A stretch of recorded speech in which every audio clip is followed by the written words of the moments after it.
Welcome to Ignite Visibility University Interview Edition, where we learn from the top marketers in the world, what drives them, their mistakes, their wins, and secrets to success. This podcast is brought to you by Ignite Visibility, one of the top digital marketing agencies in the nation. Okay, everybody, welcome to Ignite Visibility University. Today, I have Rand Fishkin on the line, and I'm so excited to have him here. He's going to talk to us about his new venture, his new book, and about the future of marketing. So a little bit about Rand. So in 2004, Rand Fishkin co-founded the SEO software company Moz, and he was there until about 2014, and then he left to start SparkToro, which is a software and data company focused on helping people understand how and where to react to their target audiences. And I can't wait to hear more about this. He's also the author of Lost and Founder, which is a really cool book that's come out recently. It's got a lot of great reviews, so we're going to talk a little bit about that. And then he's also a frequent keynote speaker, great speaker. I actually had the pleasure of sharing the stage with him at one point at Web Summit, which was really, really fun. Rand, thank you so much for being on Ignite Visibility University podcast. How are you doing today? Good, yeah. Thank you for having me, John. And just a quick note of clarification, I was CEO at Moz until 2014, but I actually was there still at the company until just last year. So, awesome. Thanks for clarifying on that. It's taking him 5 years to launch this new piece of software. What's going on? Yeah, so you were at Moz for a while and really, always loved watching the Whiteboard Fridays, and it seems like you still have some connection there. What's your current relationship with Moz? I am still the chairman of the board of directors, and yeah, they asked me to come in and do a few Whiteboard Fridays this year, but apart from that, yeah, not particularly heavy. My wife and I are still shareholders in Moz, obviously, from my days founding the company and being CEO for a long time, but yeah. Well, I always loved watching those Whiteboard Fridays. I remember when I first got into digital marketing, well, really my first director role, actually, back in 2010. I think I watched every single one of them. They're just fantastic. And so you're an excellent teacher. And you talked a little bit about Moz, but tell us just about what's your current role looking like today? What are you up to now on a day-to-day basis now that you're with SparkToro? Tell us a little bit about that. Yeah, so SparkToro is really tiny. My co-founder, Casey Henry, and I started it just about a year ago, and we have been doing all the things that a classic early stage software startup does, with a little bit of a different trajectory on the fundraising and sort of outcome side. So we are, we have been sort of coming up with a theory of what the problem we wanted to solve, which is essentially this space around discovering the sources of influence for any audience, what we call audience intelligence, basically. If you want to learn more about your target customers and who and what influences them, and what podcasts they listen to, what events they go to, what email newsletters they subscribe to, what websites they visit, what social accounts they follow, what words and phrases they use to describe themselves in their bio, where they are geographically, all those kinds of things. That type of audience intelligence right now is extremely expensive. Casey and I obviously talk to a lot of folks who collect that type of data, who do that kind of work. Many of them don't even have a name for it. They don't call that work anything. They're sort of like, oh yeah, I have to research my customers when I build my personas, or I try and learn more about my customers so that I can do better marketing to them. And that practice is not well systematized, especially in small and medium businesses and for a lot of agencies and consultancies. And so we thought, gosh, that's a sphere that's ripe for some innovation.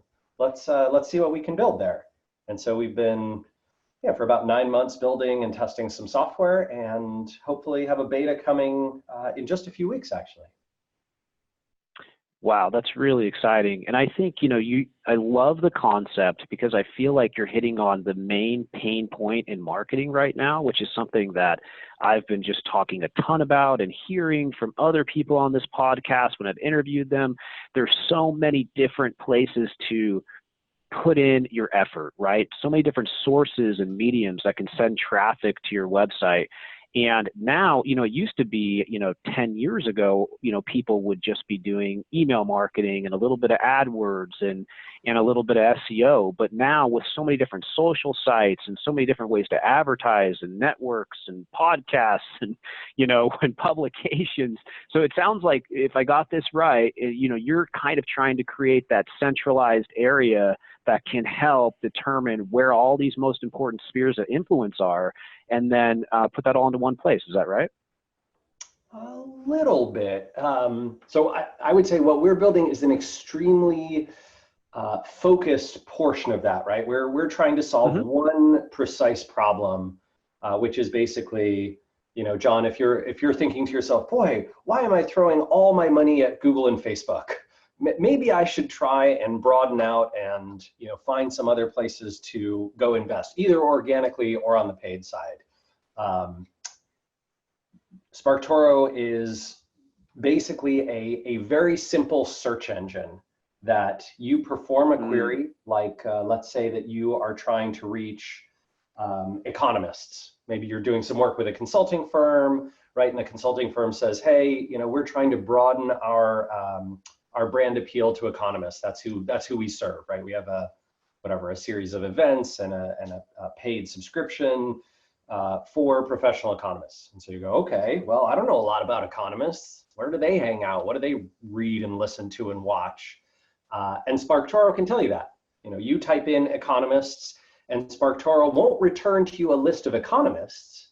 No, it will return a list of the websites economists read and visit and share, the social accounts that they follow, the podcasts that they listen to, the words and phrases that they often use to describe themselves or that they frequently use when they're sharing content, their geographic distribution, so you might know which events to hit up and where and that kind of thing.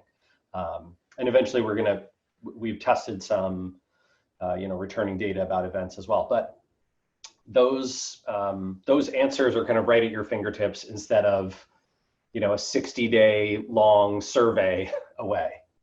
Mm-hmm. Well, I absolutely love that. And the way that you described it sounds much cooler than the way that I guessed at what your SaaS platform does. So thank you for that. No, I mean, I think this is one of the challenges, right, of building a new product is like especially in a new space, right? If I said, oh, I'm building an SEO tool, like you and I both know what goes in an SEO tool. Everybody knows what goes into it, right? But what goes into an audience intelligence tool? Like that is, that could be anything, could mean almost anything. And so I think it's going to be a marketing challenge for us to sort of describe it well and convey the reality of what the product is, which that's an exciting challenge. I'm looking forward to that. Yeah, definitely a challenge. And as you describe it, I think of so many different options out there, but with your expertise and being in the space for so long, and I think, nothing but success, is in the future there. And one thing I wanted to ask you, kind of along the lines of SparkToro. So, one of the things you've been really clear about is that with this company, you wanted to have organic, profitable growth. Like you've gone on the record, you said, we'd rather be the best product in the space than the biggest company. So it kind of seems like you're taking a different approach to this than you did with Moz and that many other companies do out there just in general. I mean, tell me just a little bit about that. Yeah, absolutely. So I think that when you create a company, all paths are open to you, right? You can choose whether growth is more important or profitability or, sort of customers come first or employees come first or founders come first, right? Whatever it is. And Casey and I have both had a number of experiences. Casey's been in I think he's worked at 4 venture-backed businesses over the last 10, 12 years. Obviously, I've only worked at Moz previously, but Moz was venture-backed. I raised about, I think, $29 million for that business. And as a result, right, when you raise institutional money, you make a commitment that is essentially we will pursue growth over most other things, right? That is the priority of of a business like that is growth. You can see that very, very clearly with all the recent IPOs, right? Everyone from Zoom and Pinterest to Uber and Lyft. These are companies whose North Star is growth. And I have come to believe that I'm not actually a fan of that model. I don't like the externalities of what it does to the world and to your customers, to your team and employees, to your executives, to your own health and happiness in life. I don't really like what it does to society and to, wealth inequality and distribution issues.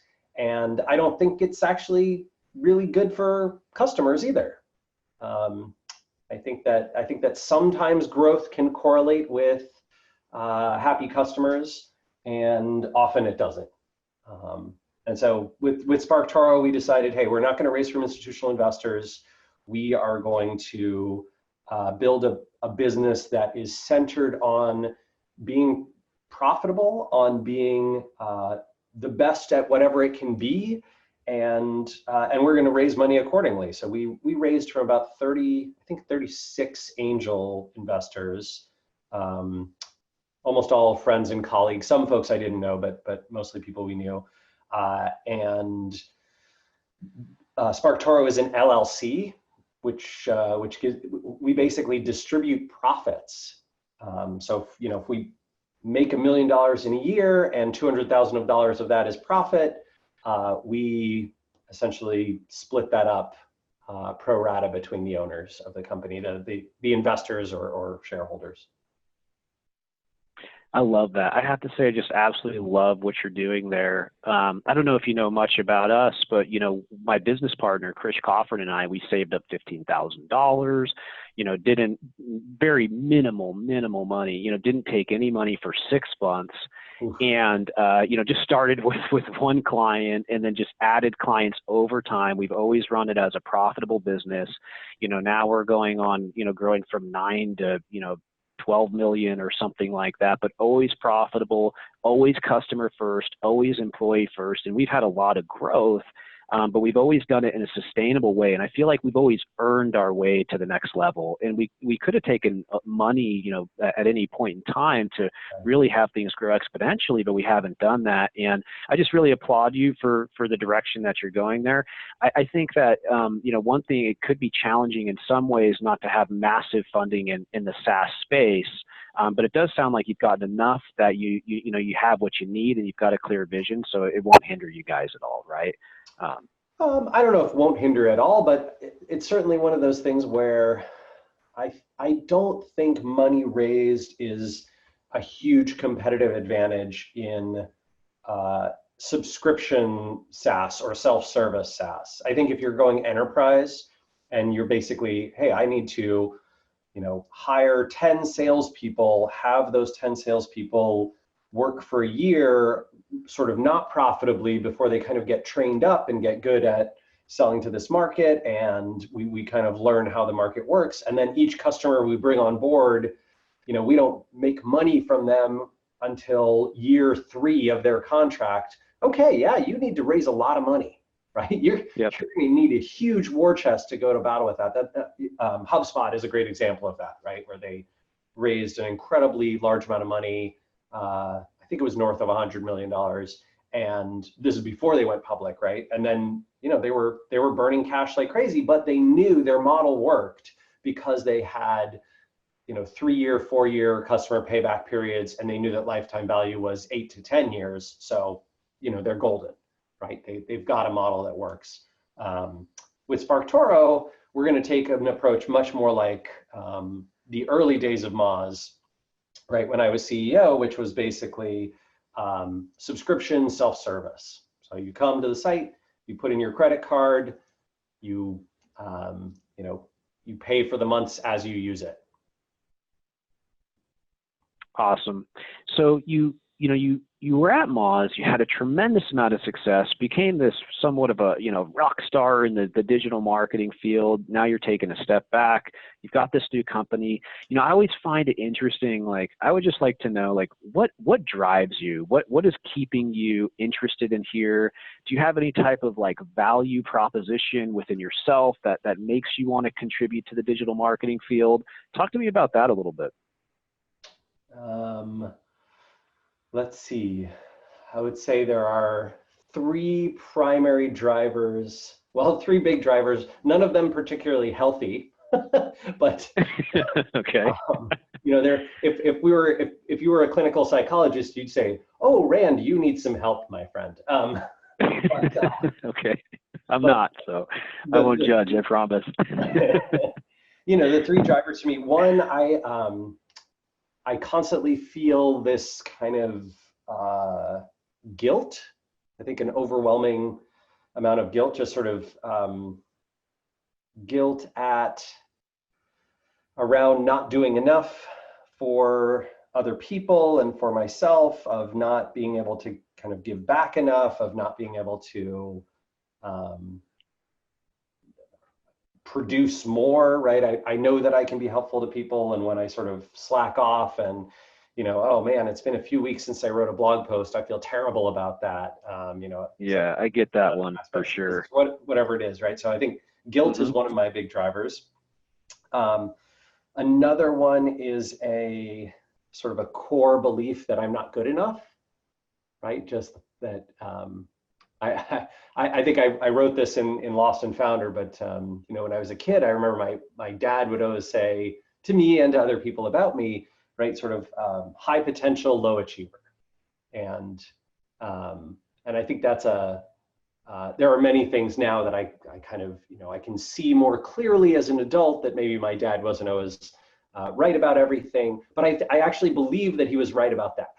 I think that I have much more potential than what I've been able to accomplish so far. And so that's a big driver, maybe feeds back into the guilt thing. And then the third one is I have a strong desire to prove people wrong. I don't know if this is a motivator for you, John, but when someone tells me, you can't do that, that'll never work, all the swear words go off in my head, and I get to work on that thing, right?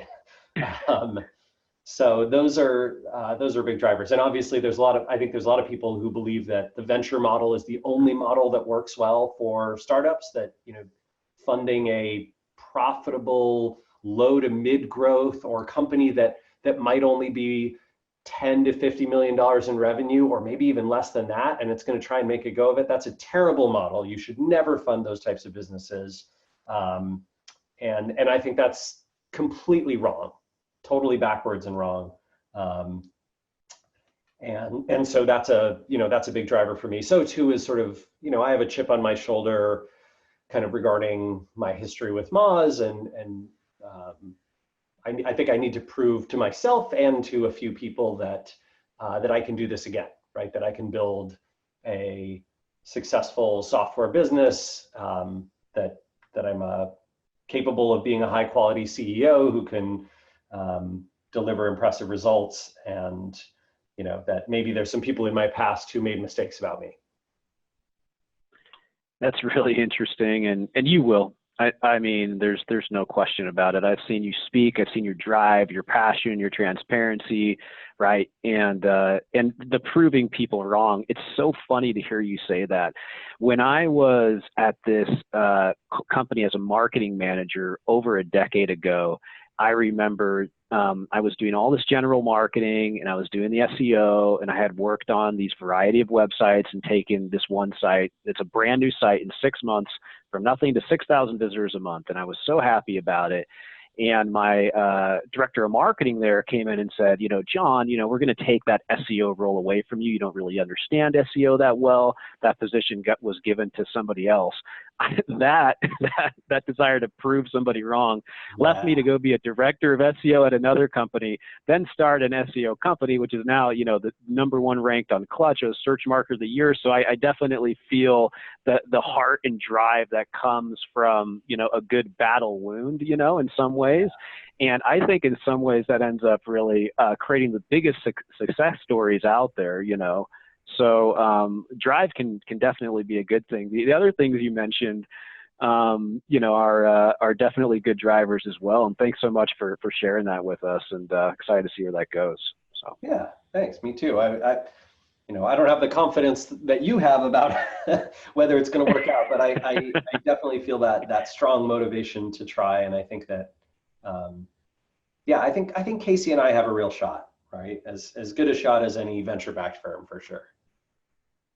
absolutely. So we're kind of talking about a couple different things here, and really interesting stuff. You know, one of the things that you have always been so good at is identifying, you know, what's coming next, and always a thought leader. And that's one reason I've always loved chatting with you. So shifting gears a little bit, you know, where are you seeing some of the biggest successes in marketing right now? Like, what are you excited about? I mean, is it chatbots? Is it SEO? Is it paid media? Like, just kind of top of mind, like where's your head going there? It is not chatbots. Okay. I'm Do you hate chatbots? Are you anti-chatbot? No, I don't think I'm anti-chatbot. I think that chatbots are a very niche technology and tool that can be applied in some niche situations with a small amount of success, but is not a, you know, revolutionary, gonna change the future of business, right? Everybody needs one. I view them a little bit like mobile apps, right? So I think that the mobile app world is sort of it's a framework that lets you do a little bit more things with a mobile device than what the browser allows. But most people have fewer than 40 mobile apps on their phone. They're almost all the same ones as everyone else.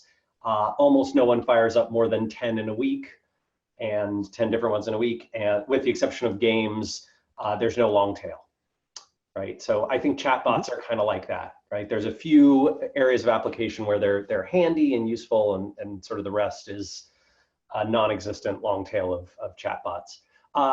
What I am excited about, I am very long podcasts. I know that's, you know, that seems somewhat appropriate given we're chatting here on a podcast, but I think that the Pew Internet and American Life Project said something like 24 or 25% of Americans had listened to one or more podcasts in the last week. And something like 15% had listened to 4 or more in the last month, 4 unique podcasts in the last month. So I think that there is a global demand for podcasts, and I think that the supply is not yet there because there's not yet good discovery systems for podcasts. And I don't think it will take another decade before that happens. I think that companies like Google and many others are going to invest in the podcast space. I think it's going to be incredibly hot for a long time to come. I think it will be a major media channel for the long term. I think that audio content done well is just powerful, and a lot more people will want to engage with it. Another thing I'm excited about in the web marketing world, I think, is I am somewhat bullish on sort of visual content over the long term. I think that there will be more platforms and more opportunities for that. Pinterest going public is a small part of that, but I think the boom with Instagram is also huge. I suspect that we're going to see even more, you know, investment there than we already have. And I think that lots of people underestimate Google Images, which Google Images is the second largest search engine in the world, behind only Google Web Search. It's bigger than YouTube search. It's bigger than Bing. It's bigger even than Baidu, which obviously has, you know, market dominance in China, complete market dominance. But the rest of the world, you know, 1 out of 4 searches is on Google Images, and so there you go. It's just huge.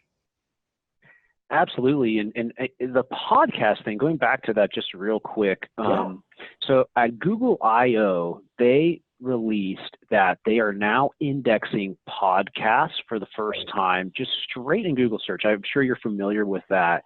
And this is kind of just for, Ignite Visibility University, to all you guys listening. I just want to make sure I got that out there. But since that has happened, I have had, within the last couple weeks, people reaching out to me, John, how do I optimize? What's my podcast Google optimization strategy, right? And I would be lying if I said that I know, but I will figure it out very, very quickly. And I'll bet you Rand will be interested in that too, and he'll be trying to figure it out as well. So maybe there's a joint blog there, another podcast or webinar down the road. I don't know. But that's going to become a thing on some level. And then just in general, like all these different ways to index within Google now for different types of content, for like video, for podcasts, for I don't know, featured, rich results, images. Yeah. I mean, and then, just like these unique ways to get certain types of business verticals into Google. I mean, it's becoming pretty complicated, and SEO is definitely changing so much. I mean, and so, Rand, your roots were in SEO. When you think about how SEO is evolving and becoming so complicated and all these different things, trying to find a way to work into the search engine, are there any thoughts that go through your head about, I don't know, where SEO is now, where it's headed, and what people need to do to be successful there? Yeah, I mean, I have lots of thoughts. I'll try and boil it down to, a few relatively straightforward ones. The first one is that globally, sort of broadly speaking, SEO opportunity is slightly smaller than it was a year ago and 2 years ago. That when I say slightly smaller, what I mean is Google is passing fewer clicks than they were a year ago or 2 years ago, and that is primarily driven by what we've been calling zero-click searches. Perhaps a better name might be zero traffic searches, right? Because essentially someone queries Google, Google provides the answer. They scrape your website or your websites. They pull that data up and aggregate it, and they provide the answer right in the SERP without someone needing to click through to a website. And that has grown massively. I think it's up something like 30% over the last 3 years. And Google search isn't growing that fast, right? It's sort of plateaued, at least in the developed world, it's plateaued in terms of number of searchers and number of searches per searcher, which is no surprise, right? We're all using Google as much as we realistically can or should. But that does not mean there is no opportunity in Google. And in many, many sectors, especially sectors where there's growth, there is more opportunity than there was 3 years ago. And so I think that when people see those stats, they get scared that there's less SEO opportunity, but that's at a global broad scale, not at in your market for your customers and the audience that you're trying to reach and the innovation that you and your business are doing. And so I still think, I think actually this is very obvious, right? In the stats, SEO, or Google rather, is the largest traffic driver on the web by a factor of 10x, right? Number 2 is Facebook. They are 10 times smaller a traffic driver. So for every 100 visits Google sends, Facebook sends 10 to other websites. Google sends traffic to the long tail, all over the demand curve. Facebook basically sends it mostly to the top 100 to 1,000 publications, right? So there is tremendous amount of opportunity left in SEO. I think if you're worried about Google taking this opportunity from you, taking clicks from you, there are 2 big things that you should probably be thinking about. One is on SERP SEO, meaning when someone performs a search query and that query can be answered right in Google's search results, especially on a mobile screen, right, where there's not that much real estate. What you really want to do is not say, oh, well, we can't get any clicks, so we're giving up.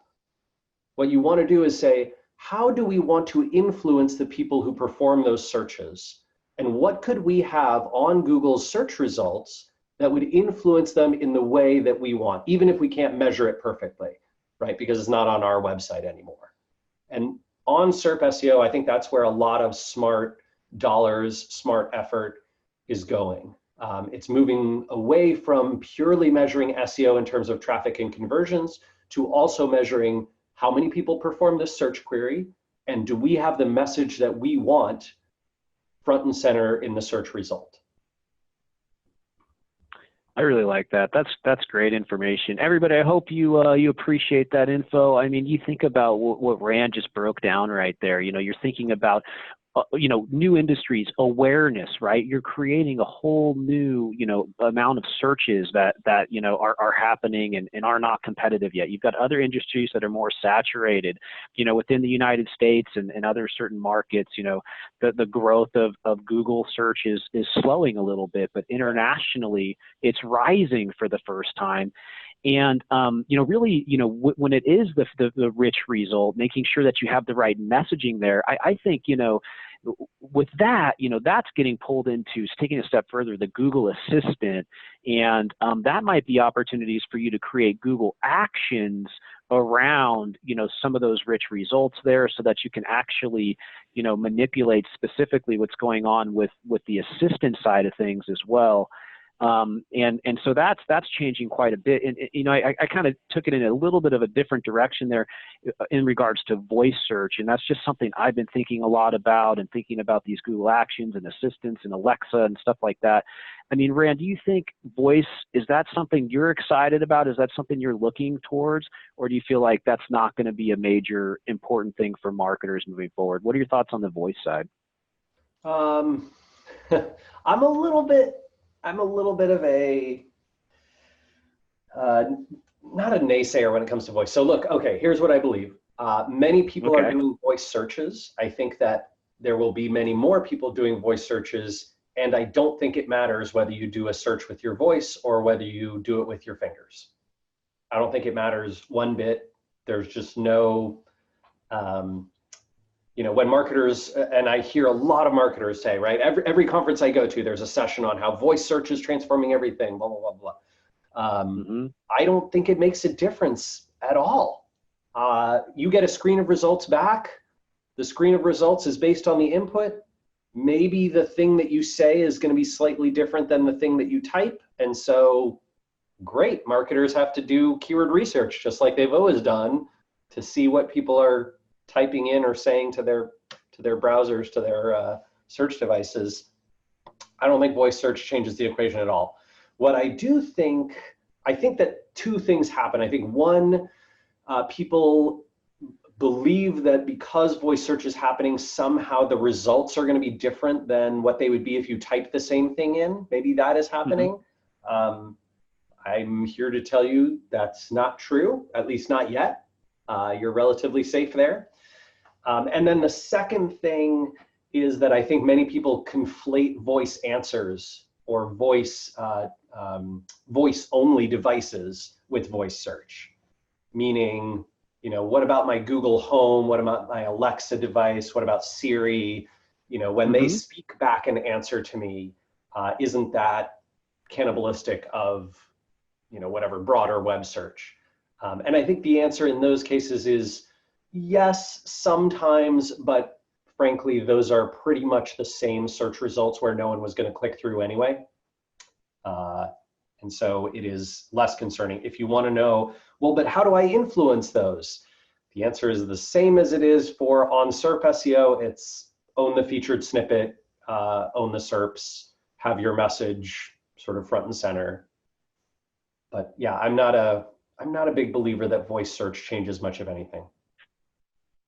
So I agree with what you said there. I would say 95%.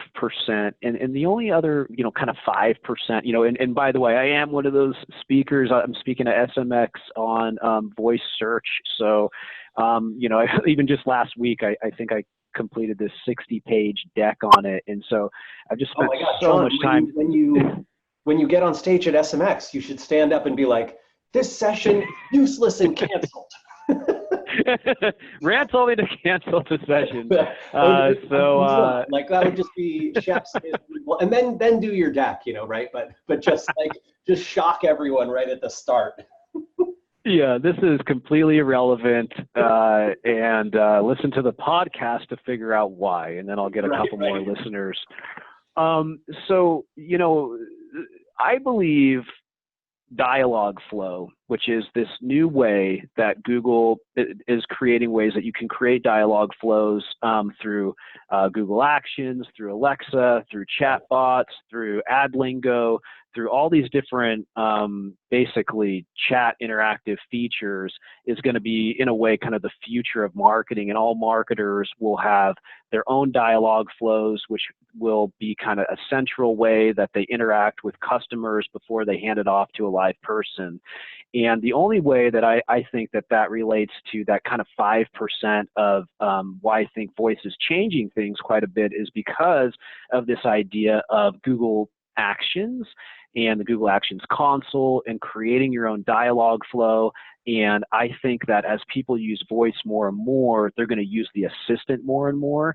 And so because of that, it changes a little bit over the next 5 years, about 5 to 10% a year, from Google SEO optimization to Google Assistant optimization, and trying to create your own Google Action and that whole type of thing. At least it's moving in that direction, but it's pretty far out. I do find voice interesting also because of the way that it maps certain data. Like 35% of all voice searches are for local-based information and needing to be connected to Google My Business so that it gets served in.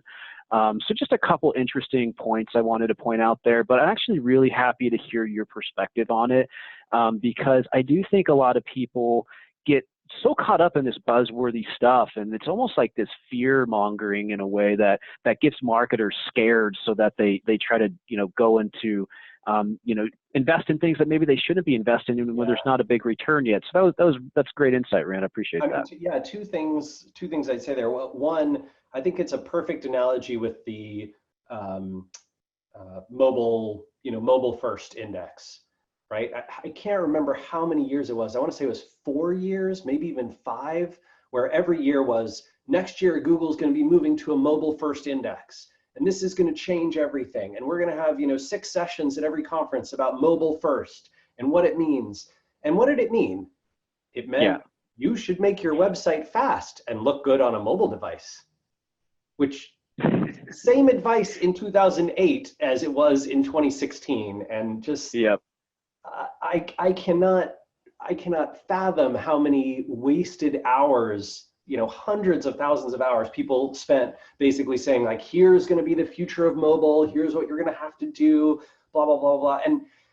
And I think the second part is that the lesson to extract from my mind over the last 20 years that I've been in marketing or so is that every time there is something that is hyped for the future, I think that there's a certain there's a certain sort of population of the business world who should pay attention to it, right? People who are thinking about future developments and have to consider the implications for that. But I don't think marketing is one of them. I think marketing is actually much more successful. Marketers are much more successful when they are followers of trends rather than at the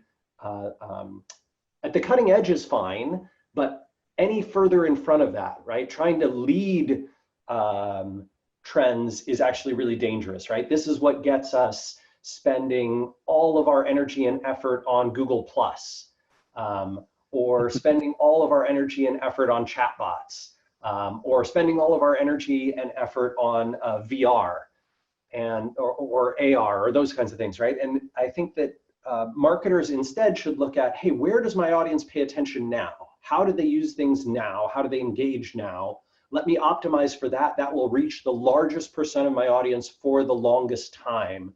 And then as something new comes out and gets a lot of adoption, I will then do marketing for it, but not before. I think doing it before is actually spinning your wheels in a lot of ways. If it's a personal project or it's for passion or interest, awesome, great, like go for it. Don't let me stop you. But if it's for your clients or your business, there's probably more optimal ways you should be spending your time and dollars. Yeah, I agree with that. So I'm part of this digital marketing mastermind group, a couple of them. I'm sure you are too. One, in groups like that. I went to this 2-3 day event, and it was, okay, here's 4,000 things you can do online for digital marketing, just complete information dump overload. I was completely overwhelmed. Much of the stuff, I had considered before, but it was just bringing it all up again and again. And I kind of left and I walked away and I thought, well, our traffic's up, a couple 100% year over year. What we're doing is working. And the shiny object syndrome in marketing is really something to watch out for. So that's not completely what you're saying, but in some ways. And so let's shift gears a little bit. Yeah. Yeah. A couple more questions for you. So I worry about shiny objects plus futurism. Yeah. Right? I think that combination is particularly dangerous because I think shiny object syndrome plus, places where an audience actually is engaging. Like, for example, maybe your business does not have a podcast right now and you hear John and Rand on this podcast talking about how hot they are and you think, gosh, maybe we should invest in one of those, right? Maybe we should get into that. Okay, that's a little bit shiny object syndrome, but it's not that dangerous because chances are good that somewhere between 10 and 25% of your audience or more is actively listening to podcasts now or might listen to yours. What's dangerous is shiny object syndrome plus futurism, thing that no one is engaging with yet, or that 1% or 1/10% of people are. That's where I think you get really dangerous, like going after, oh man, you know what, how do we do some voice-enabled actions for Alexa-based marketing? Yep. Oh my God, what are you talking about? Like, do you know how few people are gonna possibly use that? And do you think that if you build a great system for Alexa that many, many people use, Amazon is just gonna be like, well, they did a great job, props to them, let's not touch it? You must be joking. You must be mad. Amazon is obviously going to take whatever you build for Alexa. Same is true of Google, right? You build something awesome for Google Voice, something that solves a lot of people's problems, that does a great job. Guess what Google's going to do? They're going to copy it. They're obviously going to copy it and build a better one and build the default one. And why did you do all that work? Oops. I don't know. It seems a little mad to me to sort of be like, no, Google would never. They would never enter our sphere. Oof.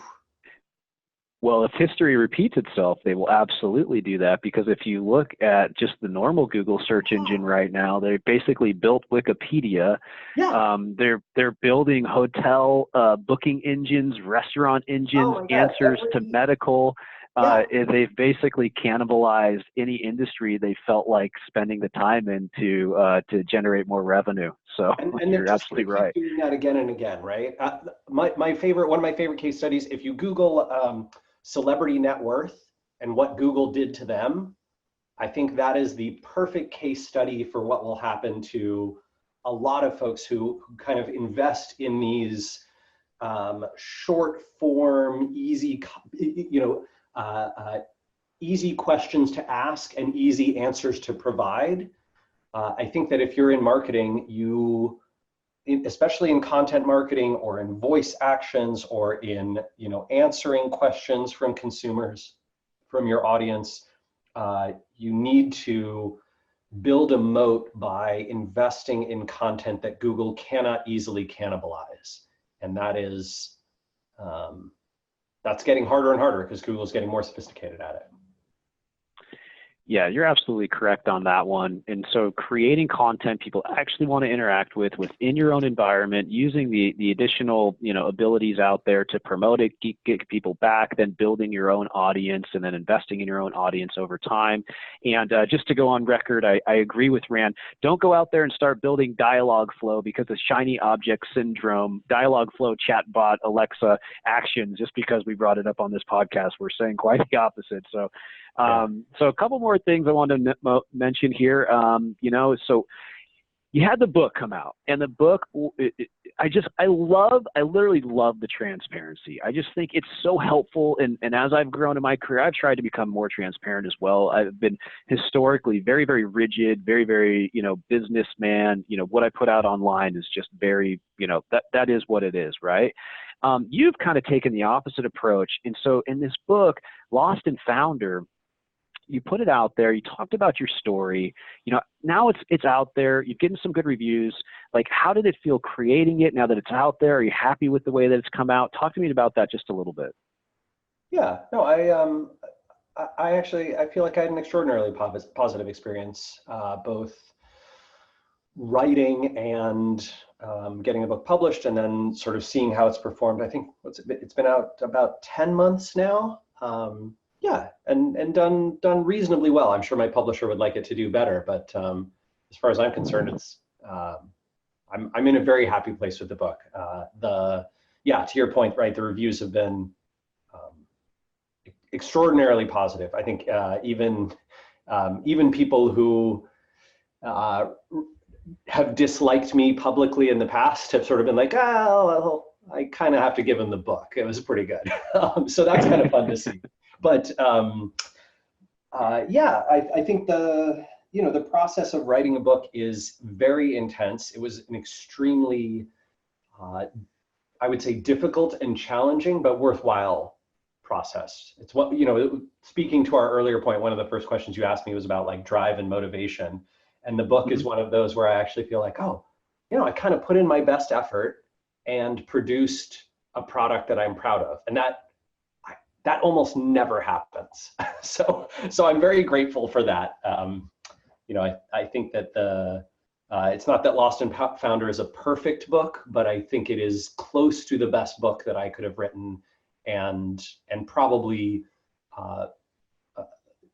based on the feedback that I've gotten from lots of entrepreneurs who've read it, right, just very helpful to exactly the people that I wanted to help. And that's been... Well, that was going to be my question for you there. It's like, one of the things that just drives me in life is, we made that movie, you were in that, we made another one, if you haven't seen SEO, the movie, check it out. That was fun. I just love creating creative works and unleashing it and helping people. Like, that just gets me pumped up. And so, like, who are you trying to target with this book? Who are you trying to help? Like, just so everybody on the podcast who's listening, like, who's really the right person for this book, and why, do you think? Yeah, I mean, I mostly wrote it for three kinds of folks. People who are considering building their own businesses of any kind, definitely not just venture-backed, although certainly for those folks as well, because it does include experiences with the venture-backed startup world. People who are going to work in early stage or mid-stage scaling startups, right? Companies that are trying to get off the ground, and the people who are part of those teams. And then folks who are essentially in the ecosystem of helping or working with or around the startup world, right? So everyone from lawyers to investors to service providers and all those types of folks.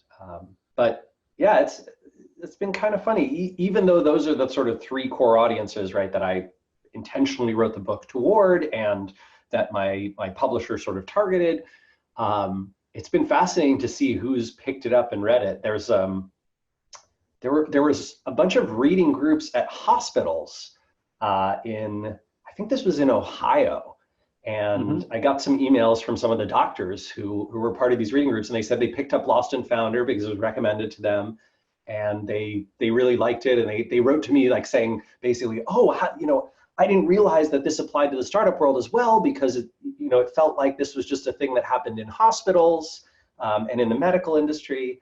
I just spoke at a medical conference down in California last week, I think it was, and part of that was them, finding my book. And so yeah, it's been fascinating to see where it goes and who it impacts. I think that's one of the beautiful things about creative works, is that you have in your mind who this is going to be helpful to, but you never know where it can get to. I love that. Ignite Visibility University. That's a key takeaway I want everybody to think about today. When you put yourself out there, when you make the commitment in your life to put yourself out there, you never know who you're going to impact in a positive way.